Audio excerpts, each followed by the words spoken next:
Hello guys, welcome back to my channel. The term speech in English grammars refers to expressing one's ideas through dialogue or sharing thoughts. There are two ways to report speech: direct speech and indirect speech. But before delving into the differences between them, it is important to understand the basics. Speech reports have two parts: the reported clause and the reporting clause. The reported clause contains the actual word the speaker said, but the reporting clause contains a reporting verb. I love chocolate, said Monica. Monica said she loved chocolate. Reported clause, reporting clause. Now, let's move on to direct speech.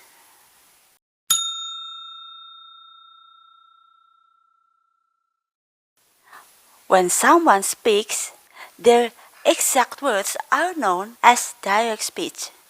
The purpose of it is to communicate a message or conversation straight from the person speaking to the person listening. It is common in novels and other writing where the actual words of a speaker are quoted. For example, I work in a bank, said Jake. Yes, Isabella answered. It was the last time. In these sentences, the exact words spoken by the speakers are quoted and enclosed by quotation marks.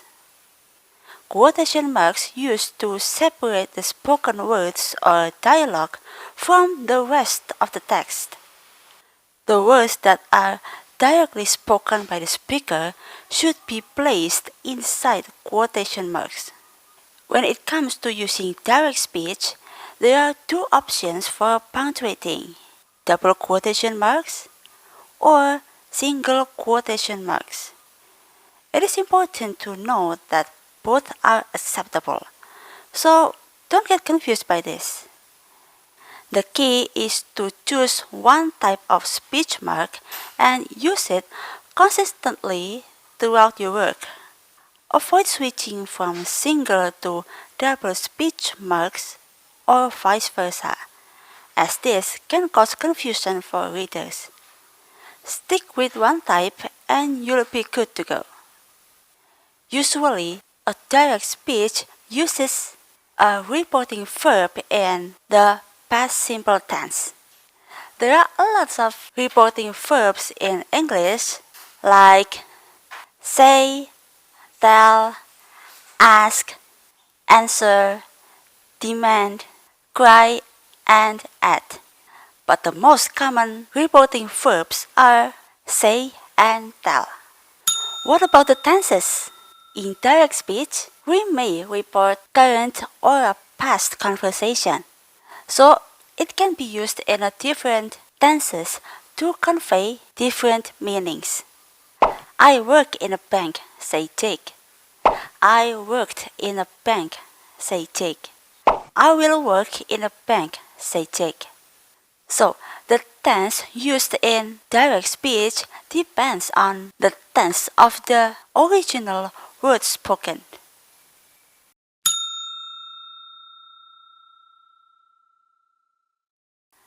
On the other hand, the indirect speech involves reporting what someone said without using their exact word. Instead, you would rephrase what they said and present it as a statement. Let's go back to my first example. I work in a bank, said Jake. If you change it into an indirect speech, it will be Jake said that he worked in a bank. Here, you can see that some things have changed. First, in this case, you don't use quotation marks and inverted commas. This way, you are still conveying the same message, but in slightly different way. Second, the pronoun. If there is a pronoun In direct speech, it has possibility to be changed in indirect speech depending on the situation. Here, I is changed into he because we are reporting in another POV. Tiffany said, I have a new car. Tiffany said that she had a new car. No quotation marks, no inverted commas, and the pronoun is changed from I to she. Why is it changed into a past tense? Well, in indirect speech, we often use a tense which is further back in the past than the tense originally used. It is called backshift. Why do we need backshift? Because indirect speech usually used to talk about the past, so we normally change the tense of the word spoken. Let's get more detail about backshifting. We know in English there are 12 basic tenses: present tense, past tense, and future tense. When we report the present tenses, they become the past tenses. With the past tenses, you can see past perfect and past perfect continuous are the same. Why? Because you cannot go further back than the past perfect. Future tenses, as we know that all future tenses have will in them, right? So, what is the past of will? Would. We need to change will into would. Let's do it with some examples. Mary said they were playing soccer this morning. Mary said that they had been playing soccer that morning. Past continuous changed into past perfect continuous. I'm staying here for 3 days, said Daniel. Daniel said he was staying there for 3 days.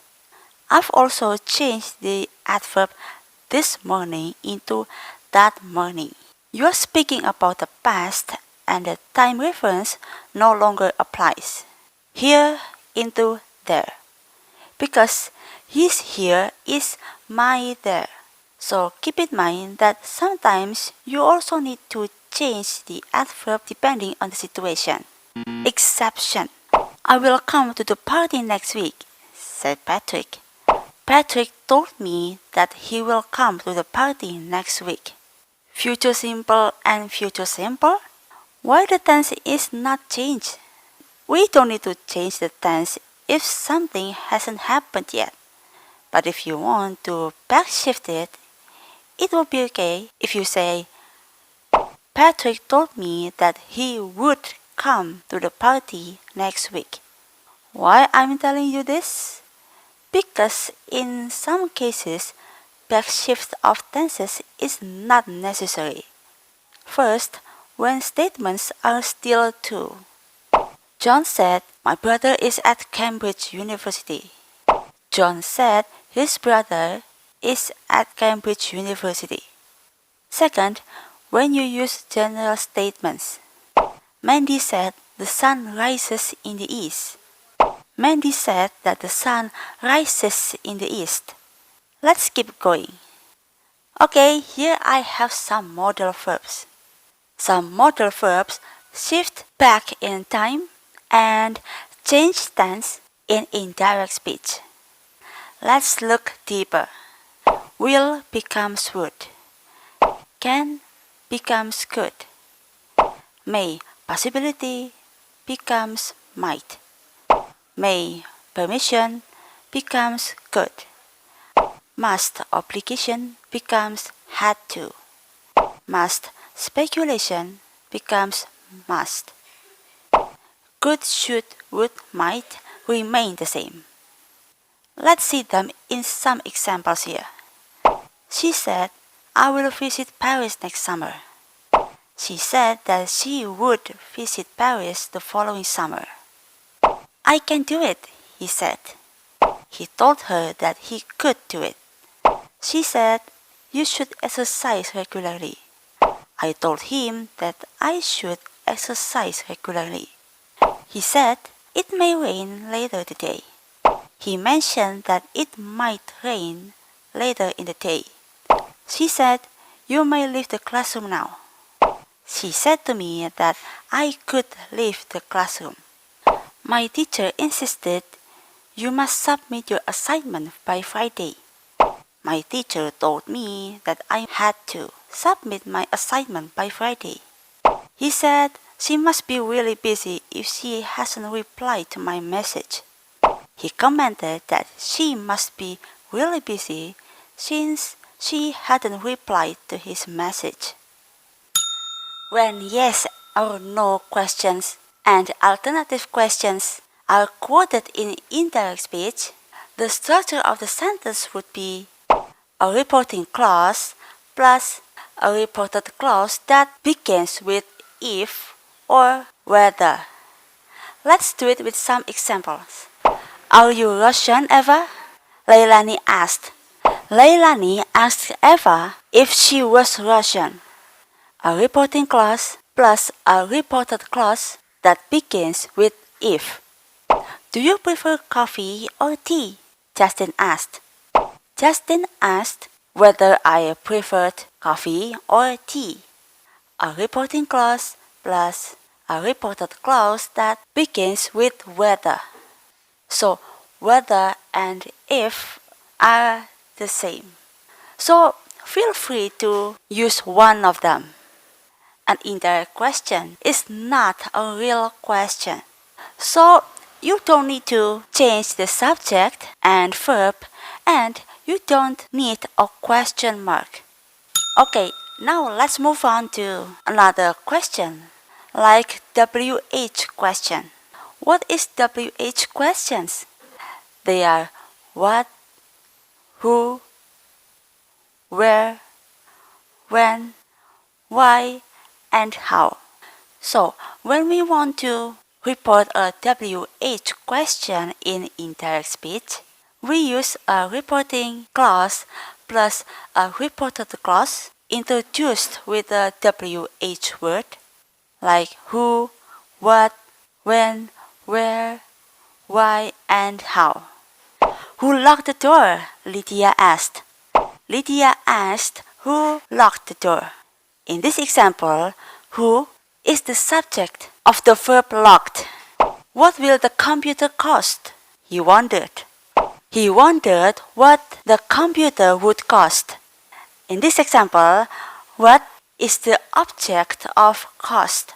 So who and what can either be the subject or the object of an indirect speech.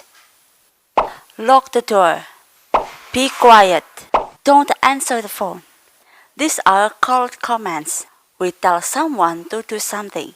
When we want to report a command, we can use a verb like tell, order, or a demand with a to clause. A to clause is to plus base verb or infinitive. Lock the door. He ordered me to lock the door. Be quiet. She told us to be quiet. Don't answer the phone. They begged you not to answer the phone. Finally, after we learn a lot about direct and indirect speech, we come to the end of this lesson today. Thanks for watching my video, and if you found this video helpful for you, don't forget to give it a thumbs up and subscribe for more English tips. I'll see you next time.